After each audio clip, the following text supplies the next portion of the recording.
Change will not come if we wait for some other person or some other time. We are the ones we've been waiting for. We are the change that we seek. If you're walking down the right path and you're willing to keep walking, eventually you'll make progress. The future rewards those who press on. I don't have time to feel sorry for myself. I don't have time to complain. I'm going to press on. Money is not the only answer, but it makes a difference. Focusing your life solely on making a buck shows a certain poverty of ambition. It asks too little of yourself. Because it's only when you hitch your wagon to something larger than yourself that you realize your true potential. There is not a liberal America and a conservative America. There is the United States of America. There is not a black America and a white America and Latino America and Asian America. There's the United States of America. We proved that we are still a people capable of doing big things and tackling our biggest challenges. Our higher education system is one of the things that makes America exceptional. There's no place else that has the assets we do when it comes to higher education. People from all over the world aspire to come here and study here. And that is a good thing. I'm a warrior for the middle class. It took a lot of blood, sweat and tears to get to where we are today, but we have just begun. Today we begin in earnest the work of making sure that the world we leave our children is just a little bit better than the one we inhabit today. The thing about hip-hop today is it's smart, it's insightful. The way they can communicate a complex message in a very short space is remarkable. No one is pro-abortion. We want everybody to act like adults, quit playing games, realize that it's not just my way or the highway. It was the labor movement that helped secure so much of what we take for granted today. The 40-hour work week, the minimum wage, family leave, health insurance, Social Security, Medicare, retirement plans. The cornerstones of the middle-class security all bear the union label. It's time to fundamentally change the way that we do business in Washington. To help build a new foundation for the 21st century, we need to reform our government so that it is more efficient, more transparent, and more creative. That will demand new thinking and a new sense of responsibility for every dollar that is spent. It's not enough to train today's workforce. We also have to prepare tomorrow's workforce by guaranteeing every child access to a world-class education. You know, my faith is one that admits some doubt. To avoid being mistaken for a sellout, I chose my friends carefully. The more politically active black students. The foreign students. The Chicanos. The Marxist professors and structural feminists and punk rock performance poets. Even when folks are hitting you over the head, you can't stop marching. Even when they're turning the hoses on you, you can't stop. In the end, that's what this election is about. Do we participate in a politics of cynicism or a politics of hope? The internet didn't get invented on its own. Government research created the internet so that all the companies could make money off the internet. The point is that when we succeed because of our individual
forsake a better future.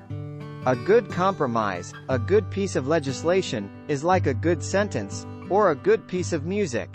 Everybody can recognize it. They say, "Huh. It works. It makes sense." We need to steer clear of this poverty of ambition, where people want to drive fancy cars and wear nice clothes and live in nice apartments but don't want to work hard to accomplish these things. Everyone should try to realize their full potential. I believe in American exceptionalism, just as I suspect that the Brits believe in British exceptionalism and the Greeks believe in Greek exceptionalism. Food stamp recipients didn't cause the financial crisis. Recklessness on Wall Street did. Why can't I just eat my waffle?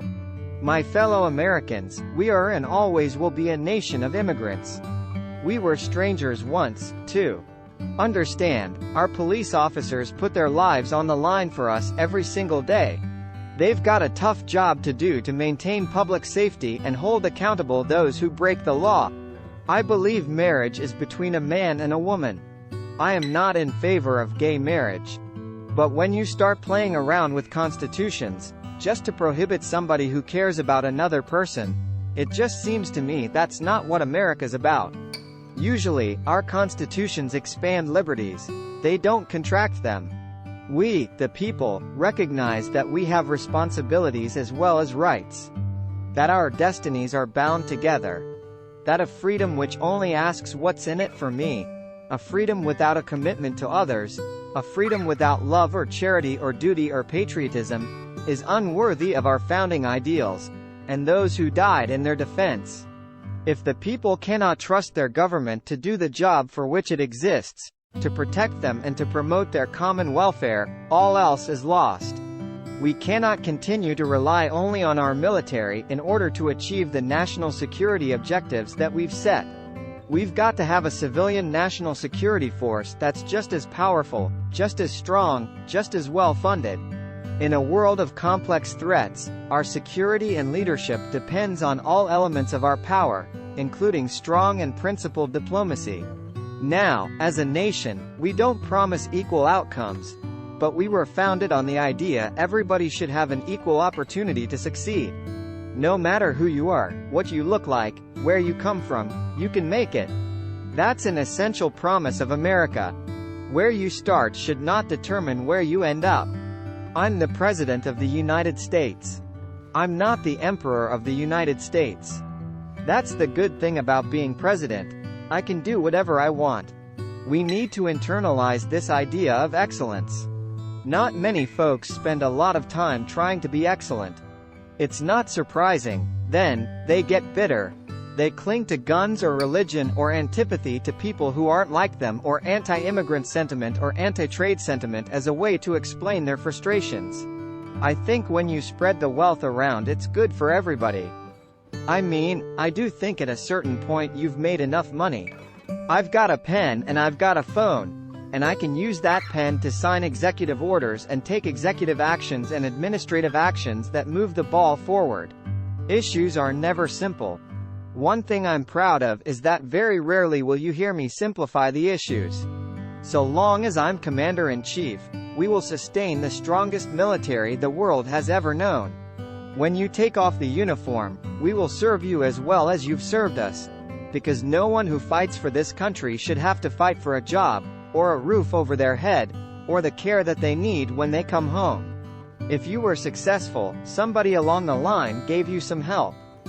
Somebody helped to create this unbelievable American system that we have that allowed you to thrive. Somebody invested in roads and bridges. If you've got a business, you didn't build that. Somebody else made that happen. The United States is not, and never will be, at war with Islam. I don't oppose all wars. What I am opposed to is a dumb war. What I am opposed to is a rash war. I miss Saturday morning, rolling out of bed, not shaving, getting into my car with my girls, driving to the supermarket, squeezing the fruit, getting my car washed, taking walks. We need to reject any politics that targets people because of race or religion. This isn't a matter of political correctness. It's a matter of understanding what makes us strong. The world respects us not just for our arsenal, It respects us for our diversity and our openness and the way we respect every faith. We have real enemies in the world. These enemies must be found. They must be pursued and they must be defeated. I think what you're seeing is a profound recognition on the part of the American people that gays and lesbians and transgender persons are our brothers, our sisters, our children, our cousins, our friends, our coworkers, and that they've got to be treated like every other American. And I think that principle will win out. A mother deserves a day off to care for a sick child or sick parent without running into hardship. And you know what? A father does, too. It's time to do away with workplace policies that belong in a Mad Men episode. We need somebody who's got the heart, the empathy, to recognize what it's like to be a young teenage mom, the empathy to understand what it's like to be poor or African American or gay or disabled or old. And that's the criterion by which I'll be selecting my judges. We have an obligation and a responsibility to be investing in our students and our schools. We must make sure that people who have the grades, the desire and the will, but not the money, can still get the best education possible. It was not a religion that attacked us that September day. It was Al-Qaeda. We will not sacrifice the liberties we cherish or hunker down behind walls of suspicion and mistrust. We worship an awesome God in the blue states, and we don't like federal agents poking around our libraries in the red states. We coach Little League in the blue states and have gay friends in the red states. No party has a monopoly on wisdom. No democracy works without compromise. But when Governor Romney and his allies in Congress tell us we can somehow lower our deficit by spending trillions more on new tax breaks for the wealthy, well, you do the math. I refuse to go along with that. And as long as I'm president, I never will. We didn't become the most prosperous country in the world just by rewarding greed and recklessness. We didn't come this far by letting the special interests run wild. We didn't do it just by gambling and chasing paper profits on Wall Street. We built this country by making things, by producing goods we could sell. Tonight, we gather to affirm the greatness of our nation. Not because of the height of our skyscrapers, or the power of our military, or the size of our economy. Our pride is based on a very simple premise, summed up in a declaration made over 200 years ago. A lot has happened over the years. And while this nation has been tested by war, and it's been tested by recession and all manner of challenges, I stand before you again tonight, after almost 2 terms as your president, to tell you I am more optimistic about the future of America than ever before. As a nuclear power, as the only nuclear power to have used a nuclear weapon, the United States has a moral responsibility to act. When we think of the major threats to our national security, the first to come to mind are nuclear proliferation, rogue states and global terrorism. But another kind of threat lurks beyond our shores, one from nature, not humans, an avian flu pandemic. There is probably a perverse pride in my administration that we were going to do the right thing, even if short-term it was unpopular. And I think anybody who's occupied this office has to remember that success is determined by an intersection in policy and politics, and that you can't be neglecting of marketing and PR and public opinion. The Middle East is obviously an issue that has plagued the region for centuries. I just want to go through Central Park and watch folks passing by. Spend the whole day watching people. I miss that. First, how do we give everyone a fair shot at opportunity and security in this new economy? Second, how do we make technology work for us, and not against us? Especially when it comes to solving urgent challenges like climate change. Third, how do we keep America safe and lead the world without becoming its policeman? Where the stakes are the highest, in the war on terror, we cannot possibly succeed without extraordinary international cooperation. Effective international police actions require the highest degree of intelligence sharing, planning and collaborative enforcement. I found this national debt, doubled, wrapped in a big bow waiting for me as I stepped into the Oval Office. In America, there's a failure to appreciate Europe's leading role in the world. Now you have a choice. We can give more tax breaks to corporations that ship jobs overseas, or we can start rewarding companies that open new plants and train new workers and create new jobs here, in the United States of America. I'm going to try to unite all Americans. 50 years of isolating Cuba had failed to promote democracy, setting us back in Latin America. That's why we restored diplomatic relations, opened the door to travel and commerce, and positioned ourselves to improve the lives of the Cuban people. This is the moment when we must come together to save this planet. Let us resolve that we will not leave our children a world where the oceans rise and famine spreads and terrible storms devastate our lands. What is a danger is that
trade has been a cornerstone of our growth and global development. But we will not be able to sustain this growth if it favors the few, and not the many. After a century of trying, we declared that healthcare in America is not a privilege for a few, it is a right for everybody. After decades of talk, we finally began to wean ourselves off foreign oil. We doubled our production of clean energy. We brought more of our troops home to their families, and we delivered justice to Osama bin Laden. In the white community, the path to a more perfect union means acknowledging that what ails the African American community does not just exist in the minds of black people, that the legacy of discrimination, and current incidents of discrimination, while less overt than in the past, are real and must be addressed.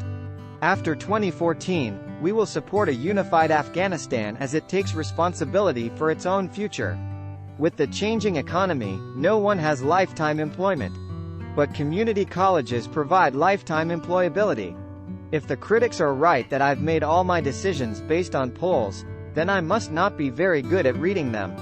Americans still believe in an America where anything's possible. They just don't think their leaders do. Let us remember we are all part of one American family. We are united in common values, and that includes belief in equality under the law, basic respect for public order, and the right of peaceful protest. I cannot swallow whole the view of Lincoln as the great emancipator. I miss being anonymous. We know that the nation that goes all in on innovation today will own the global economy tomorrow. This is an edge America cannot surrender. Fixing a broken immigration system. Protecting our kids from gun violence. Equal pay for equal work, paid leave, raising the minimum wage. All these things still matter to hard-working families. They are still the right thing to do. And I will not let up until they get done. The fact that we are here today to debate raising America's debt limit is a sign of leadership failure. America has a debt problem and a failure of leadership. Americans deserve better. I, therefore, intend to oppose the effort to increase America's debt. Ours is a nation of laws, of citizens who live under them and for the citizens who enforce them. So, to a community in Ferguson that is rightly hurting and looking for answers, let me call once again for us to seek some understanding rather than simply holler at each other. Let's seek to heal rather than to wound each other. Building new roads and bridges creates jobs. Growing our exports creates jobs. Reforming our outdated tax system and our broken immigration system creates jobs. That's what the Affordable Care Act is all about. It's about filling the gaps in employer-based care so that when we lose a job, or go back to school, or start that new business, we'll still have coverage. My parents shared not only an improbable love, they shared an abiding faith in the possibilities of this nation. They would give me an African name, Barak, or blessed, believing that in a tolerant America your name is no barrier to success. Our friends at the Republican convention were more than happy to talk about everything they think is wrong with America, but they didn't have much to say about how they'd make it right. They want your vote, but they don't want you to know their plan. People of Berlin, people of the world, this is our moment. This is our time.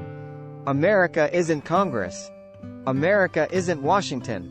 America is the striving immigrant who starts a business, or the mom who works 2 low-wage jobs to give her kid a better life. America is the union leader and the CEO who put aside their differences to make the economy stronger. We have now just enshrined, as soon as I sign this bill, the core principle that everybody should have some basic security when it comes to their health care. I don't think marriage is a civil right, but I think that being able to transfer property is a civil right. After a century of striving, after a year of debate, after a historic vote, health care reform is no longer an unmet promise. It is the law of the land. Here at this site, Solyndra expects to make enough solar panels each year to generate 500 megawatts of electricity. And over the lifetime of this expanded facility, that could be like replacing as many as 8 coal-fired power plants. We can't drive our SUVs and eat as much as we want and keep our homes on 72 degrees at all times. And then just expect that other countries are going to say okay. That's not leadership. That's not going to happen. What do you think a stimulus is?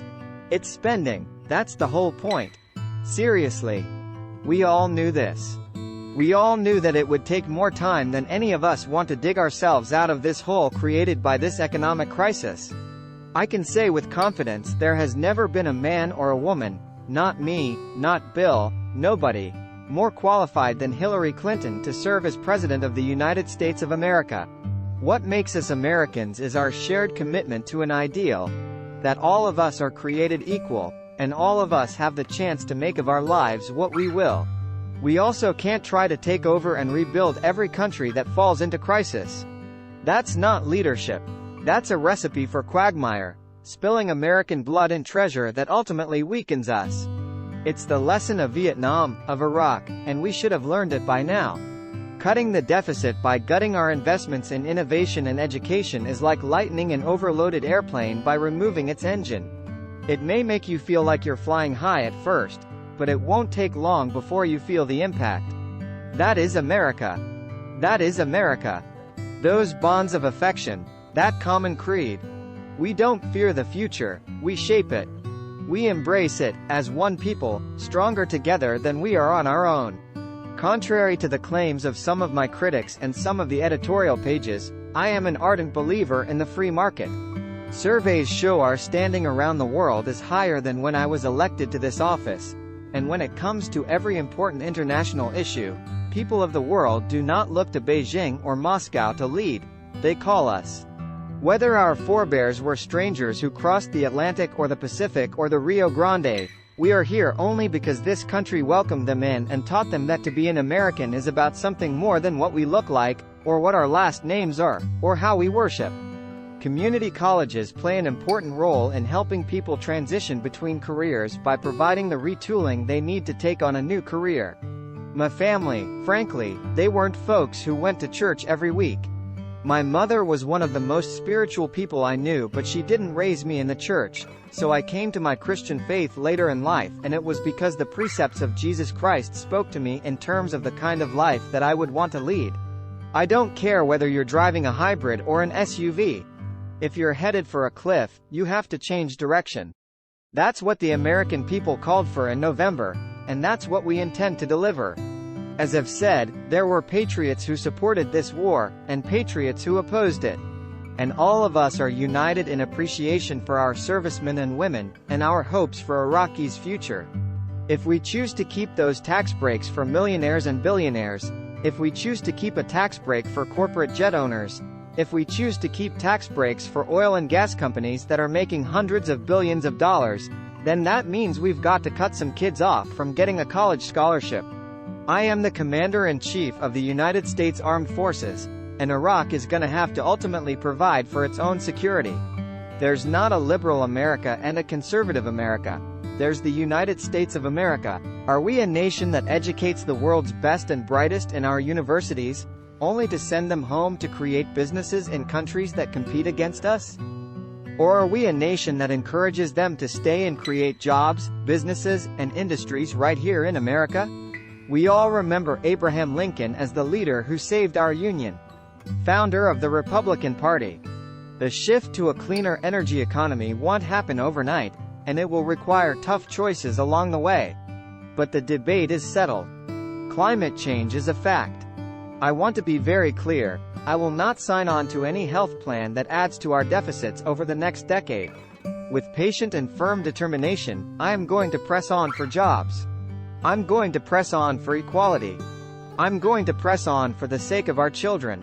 I'm going to press on for the sake of all those families who are struggling right now. I don't have time to feel sorry for myself.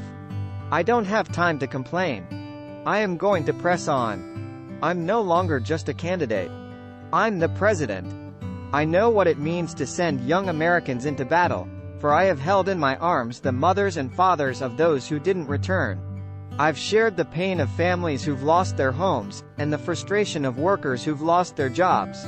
We can choose a future where we export more products and outsource fewer jobs. After a decade that was defined by what we bought and borrowed, we're getting back to basics, and doing what America has always done best. We're making things again.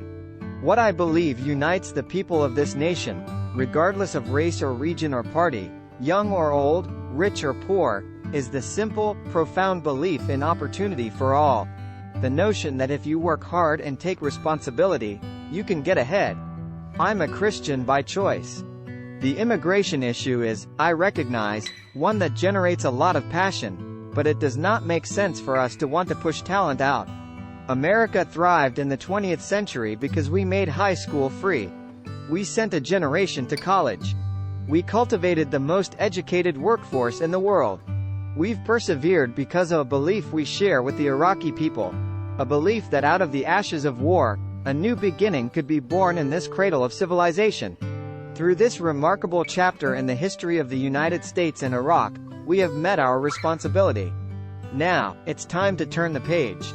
I consider it part of my responsibility as President of the United States to fight against negative stereotypes of Islam wherever they appear. And so our goal on healthcare is, if we can get, instead of healthcare costs going up 6% a year, it's going up at the level of inflation.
Us who our family's doctor should be, and no one should decide that for you either. Under our proposals, if you like your doctor, you keep your doctor. If you like your current insurance, you keep that insurance. Period. End of story. And that means that no matter how we reform healthcare, we will keep this promise to the American people. If you like your doctor, you will be able to keep your doctor, period.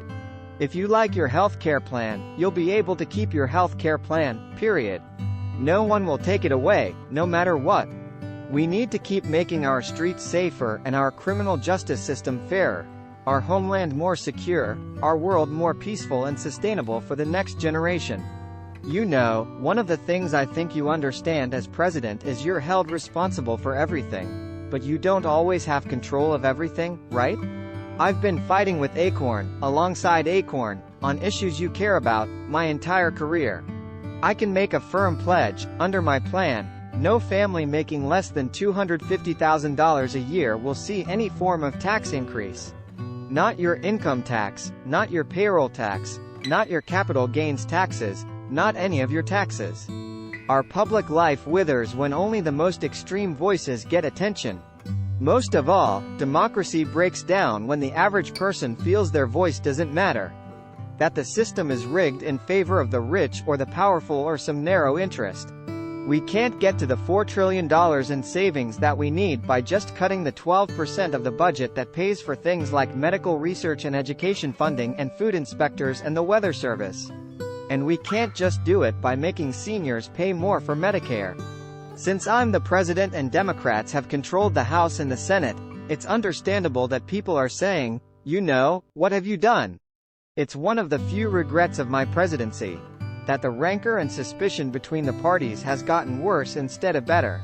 There's no doubt a president with the gifts of Lincoln or Roosevelt might have better bridged the divide, and I guarantee I'll keep trying to be better so long as I hold this office. We are not at war against Islam. The fact that my 15 minutes of fame has extended a little longer than 15 minutes is somewhat surprising to me and completely baffling to my wife. Yes, we've still got more work to do. More work to do for every American still in need of a good job or a raise, paid leave or a decent retirement. For every child who needs a sturdier ladder out of poverty or a world-class education. For everyone who has not yet felt the progress of these past 7.5 years. Our brand of democracy is hard. But I can promise that a year from now, when I no longer hold this office, I'll be right there with you as a citizen, inspired by those voices of fairness and vision, of grit and good humor and kindness that have helped America travel so far. You can choose a future where more Americans have the chance to gain the skills they need to compete, no matter how old they are or how much money they have. Education was the gateway to opportunity for me. It was the gateway for Michelle. And now more than ever, it is the gateway to a middle-class life. America and Islam are not exclusive and need not be in competition. Instead, they overlap, and share common principles of justice and progress, tolerance and the dignity of all human beings. I think same-sex couples should be able to get married. As president, I'm committed to making Washington work better and rebuilding the trust of the people who sent us here. In too many communities, too many young men of color are left behind and seen only as objects of fear. Through initiatives like My Brother's Keeper, I'm personally committed to changing both perception and reality. In December, I agreed to extend the tax cuts for the wealthiest Americans because it was the only way I could prevent a tax hike on middle-class Americans. But we cannot afford $1 trillion worth of tax cuts for every millionaire and billionaire in our society. We can't afford it. And I refuse to renew them again. But if what the reports are true, what they're saying is that as a consequence of us getting 30 million additional people health care, at the margins that's going to increase our costs. We knew that. We welcome the scrutiny of the world. Because what you see in America is a country that has steadily worked to address our problems and make our union more perfect. There are millions of Americans outside Washington who are tired of stale political arguments and are moving this country forward. They believe, and I believe, that here in America, our success should depend not on accident of birth, but the strength of our work ethic and the scope of our dreams. Over the last 15 months, we've traveled to every corner of the United States. I've now been in 57 states? I think one left to go. On every front there are clear answers out there that can make this country stronger, but we're going to break through the fear and the frustration people are feeling. Our job is to make sure that even as we make progress, that we are also giving people a sense of hope and vision for the future. I know my country has not perfected itself. At times, we've struggled to keep the promise of liberty and equality for all of our people. We've made our share of mistakes, and there are times when our actions around the world have not lived up to our best intentions. I think that there's no doubt that as I see friends, families, children of gay couples who are thriving, that has an impact on how I think about these issues. Al-Qaeda is still a threat. We cannot pretend somehow that because Barack Hussein Obama got elected as president, suddenly everything is going to be okay. While I understand the passions and the anger that arise over the death of Michael Brown, giving into that anger by looting or carrying guns, and even attacking the police, only serves to raise tensions and stir chaos. You have young men of color in many communities who are more likely to end up in jail or in the criminal justice system than they are in a good job or in college. And, part of my job, that I can do, I think, without any potential conflicts, is to get at those root causes. No other country in the world does what we do.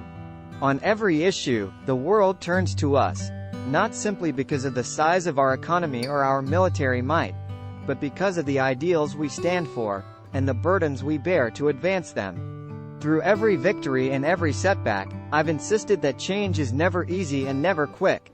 That we wouldn't meet all of our challenges in one term, or one presidency, or even in one lifetime.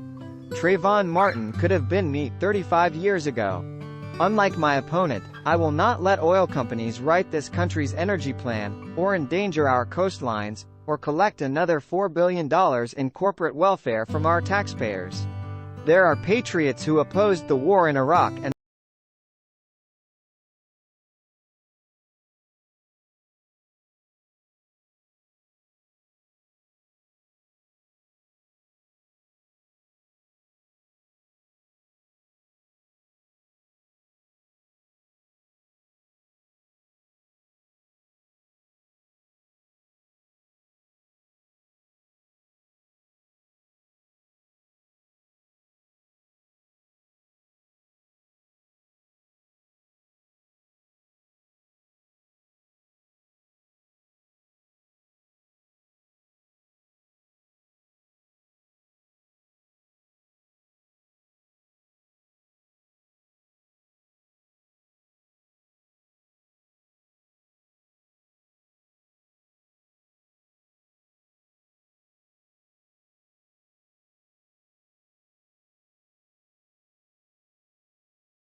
scared. And the country's scared. For more than 4 decades, the Libyan people have been ruled by a tyrant, Muammar Gaddafi. He has denied his people freedom, exploited their wealth, murdered opponents at home and abroad, and terrorized innocent people around the world, including Americans who were killed by Libyan agents. Let me even say before I even get inaugurated, during the transition we are going to be having meetings all across the country with community organizations so that you have input into the agenda for the next presidency of the United States of America. We need to recognize that the situation in Ferguson speaks to broader challenges that we still face as a nation. The fact is, in too many parts of this country, a deep distrust exists between law enforcement and communities of color. Some of this is the result of the legacy of racial discrimination in this country. The United States has been enriched by Muslim Americans. Many other Americans have Muslims in their families or have lived in a Muslim-majority country. I know, because I am one of them. America's promises do not come with a price tag. We meet our commitments. We bear our burdens. That's one of the reasons why almost every country on earth sees America as stronger and more respected today than they did 8 years ago when I took office. Operations in Iraq and Afghanistan and the war on terrorism have reduced the pace of military transformation and have revealed our lack of preparation for defensive and stability operations. This administration has overextended our military. In a summer marked by instability in the Middle East and Eastern Europe, I know the world also took notice of the small American city of Ferguson, Missouri, where a young man was killed, and a community was divided. So yes, we have our own racial and ethnic tensions. We're not a fragile people.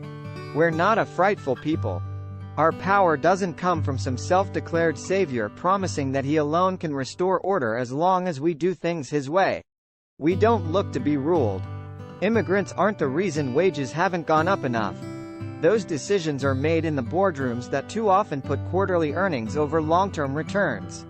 What I think is fair to say is that, coming out of the Republican camp, there have been efforts to suggest that perhaps I'm not who I say I am when it comes to my faith, something which I find deeply offensive, and that has been going on for a pretty long time.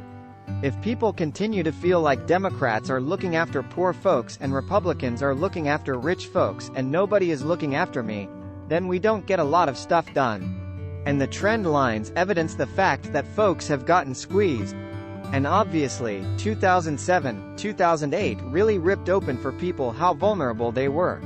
I said that America's role would be limited, that we would not put ground troops into Libya, that we would focus our unique capabilities on the front end of the operation, and that we would transfer responsibility to our allies and partners.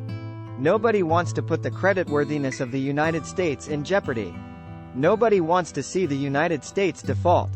So we've got to seize this moment, and we have to seize it soon. I think there are a whole host of things that are civil rights, and then there are other things, such as traditional marriage, that, I think, express a community's concern and regard for a particular institution. I opposed the Defense of Marriage Act in 1996. It should be repealed and I will vote for its repeal on the Senate floor.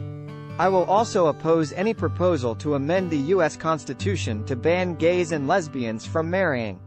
I will cut taxes for 95% of all working families, because, in an economy like this, the last thing we should do is raise taxes on the middle class. The last thing you want to do is raise taxes in the middle of the recession because that would just suck up and take more demand out of the economy and put businesses in a further hole. All of us take offense to anyone who reaps the rewards of living in America without taking on the responsibilities of living in America. And undocumented immigrants who desperately want to embrace those responsibilities see little option but to remain in the shadows, or risk their families being torn apart. Of course, there is no question that Libya, and the world, will be better off with Gaddafi out of power. I, along with many other world leaders, have embraced that goal, and will actively pursue it through non-military means. But broadening our military mission to include regime change would be a mistake. But what we can do, as flawed as we are, is still see God in other people, and do our best to help them find their own grace. That's what I strive to do, that's what I pray to do every day. So while an incredible amount of progress has been made, on this 5th anniversary, I wanted to come here and tell the people of this city directly. My administration is going to stand with you, and fight alongside you, until the job is done. Until New Orleans is all the way back, all the way. Those who oppose reform will also tell you that under our plan, you won't get to choose your doctor, that some bureaucrat will choose for you. That's also not true. Let's be honest, tracking down, rounding up, and deporting millions of people isn't realistic. Anyone who suggests otherwise isn't being straight with you. It's also not who we are as Americans. I have Muslim members of my family. I have lived in Muslim countries. If everybody that voted in 2008 shows up in 2010, we will win this election. We will win this election. And I will do everything that I can as long as I am President of the United States to remind the American people that we are one nation under God. And we may call that God different names, but we remain one nation. We can't have special interests sitting shotgun. We gotta have middle-class families up in front. We don't mind the Republicans joining us. They can come for the ride, but they gotta sit in back. In the absence of sound oversight, responsible businesses are forced to compete against unscrupulous and underhanded businesses, who are unencumbered by any restrictions on activities that might harm the environment, or take advantage of middle-class families, or threaten to bring down the entire financial system. When states like Alabama and Arizona passed some of the harshest immigration laws in history, my Attorney General took them on in court and we won. What I worry about would be that you essentially have two chambers, the House and the Senate, but you have simply, majoritarian, absolute power on either side. And that's just not what the founders intended. John Kerry believes in an America where hard work is rewarded. But let me perfectly clear, because I know you'll hear the same old claims that rolling back these tax breaks means a massive tax increase on the American people. If your family earns less than $250,000 a year, you will not see your taxes increased a single dime. I repeat, not one single dime. I will continue to believe that Israel's security is paramount. What I believe is that marriage is between a man and a woman, but what I also believe is that we have an obligation to make sure that gays and lesbians have the rights of citizenship that afford them visitations to hospitals, that allow them to transfer property between partners, to make certain that they're not discriminated on the job. We've protected thousands of people in Libya. We have not seen a single U.S. casualty. There's no risks of additional escalation. This operation is limited in time and in scope. But do I think that our actions in any way violate the War Powers Resolution? The answer is no. I think it is important for Europe to understand that even though I am president and George Bush is not president, Al-Qaeda is still a threat. We will keep the promise of social security by taking the responsible steps to strengthen it, not by turning it over to Wall Street. Our priority is to go after ISIL. And so what we have said is that we are not engaging in a military action against the Syrian regime. We are going after ISIL facilities and personnel who are using Syria as a safe haven, in service of our strategy in Iraq.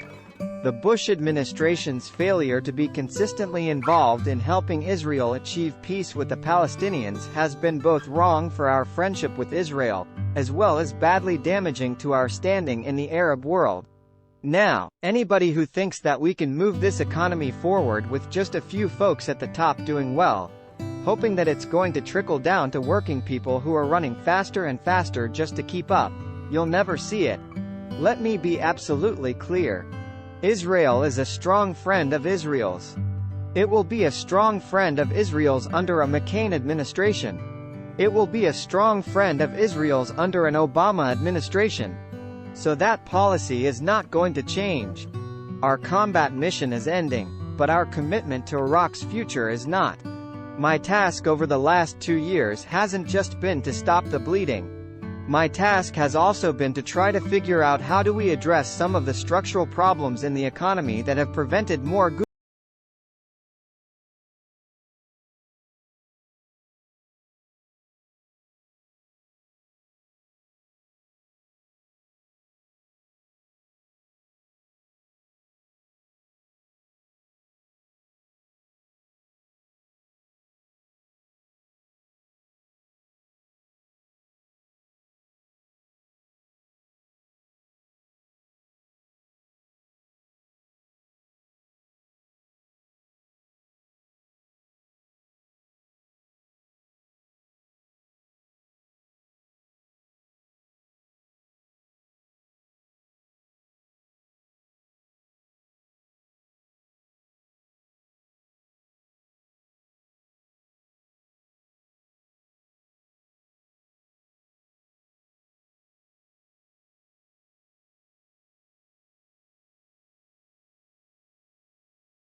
free world,